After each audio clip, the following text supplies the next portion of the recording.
Right, let's cross live now to SABC News economics reporter Gloria Sefako-Musi, who's at the investment conference in Sandton. A very good afternoon to you, Gloria. Just take us through what's happened so far and what's happening now. Good afternoon, Zinga. Thank you. Good afternoon, Zinga. Thank you so much. Looks like government is getting closer and closer to reaching the target of getting pledges worth 1.2 trillion rands in terms of investments. So far, the total amount of pledges that have been made is 224 billion. That means government is now left with about 200 billion to be able to reach the target that they set in 2018 to attract investments into the economy with 1.2 trillion rands. Well, but to talk more about this, we are joined now by SACCI President Mtho Xulu. Advocate, thank you so much for joining us. What is your view on the strides that government is doing to try and make doing business easy? Thank you for having us. We are pleasantly confident in government's ability to really turn the corner. I think this year's investment is very symbolic in the sense that we've now been able to get together in person, and you could hear in the mood today that business is really committed, and that is a sign of confidence in government on turning the corner in terms of making the strides in getting business to work better in the country. So we are very confident, and I think the president is saying the right things, and some of the ministers are following through on some of the commitments that they've made over the years. The president announced the State of the Nation address and reiterated that today that there's a unit that has been established in the presidency to look at red tape. To what extent is the red tape a problem in business? Red tape is a problem in the sense that it frustrates the turnaround of business decisions. You know, business people, once they make a decision or a pledge like they've done this morning, then they want to get quickly to the work. But unfortunately, you have a lot of contradictory acts in some cases where the laws don't talk to each other.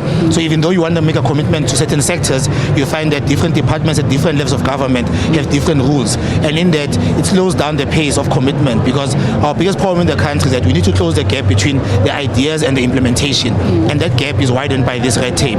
So we are encouraged by that unit in the presidency, but ultimately we believe that actually it must find expression at all levels of government. More steps are being taken to try and remedy the energy crisis that we're seeing. What's your view on that? We're happy. I think one of the structural reforms that we've called for, and it has happened, is the fact that now we can generate more power independently without having all the regulatory burden. So that is a symbolic move. And we are now saying that this year we're going to start seeing a lot of uptake in independent producers being able to come up with projects that are happening. The mining community is leading the charge, but now that the regulatory framework is in place, we will see a lot of commitments and follow through. And we believe that ultimately when we get into sites, we'll have an environment where these projects can take up and ESCOM can be a partner in distribution. Government has received a lot of criticism in the way the stringent lockdown was handled in terms of imposing movement restrictions, basically shutting down some of the industries like tourism, for example. And we still have this threat of possible COVID-19 variants coming up. How would business advise government to handle issues like this? I think in the beginning, government did its best with what they had. Look, it was unprecedented. So in hindsight, you can always say you could have done better. But I think to some extent in managing the health crisis, government did well. It was in international practice to lock down economies. But what we believe, 2 years into the pandemic, we expect government to be smarter in the way it manages its powers, its resources, and how it interacts with stakeholders. Because remember, one of the problems with business is that there was no consistency in decision making.